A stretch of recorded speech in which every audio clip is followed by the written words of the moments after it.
পর্যন্ত যাওয়া যাক। তো গাইস, মেয়েরা পর্যন্ত ওকে ছাড়েনি, মেয়েরা দেখেও হাসছিল। তো মেয়েদেরকে কি আর বলি, সাপোজ আমারও হাসি পাচ্ছিল, কারণ 100 টাকা পেট্রোল ভরে রেখে দিলে কি আর হয়ে যায়। তো আমার গাড়িতে যে পেট্রোল আছে চলে যাবে আমার 3 থেকে 4 লিটার মতো পেট্রোল আছে।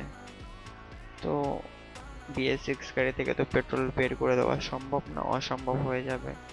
সেজন্য ওকে ঠেলে ঠেলে নিয়ে যাচ্ছি পাম্প পর্যন্ত। এসে গেছি খড়িবাড়ি, আর একটুখানি গেলে পাম্প এসে যাবে। তো এটা হলো সাইনুর ফ্যাশন। তো সাইনুর ভাইয়ের সাথে দেখা হয়ে গেল। তো পুজোয় অফার চলছে, এসে শপিং করতে পারো, অনেক ছাড় আছে।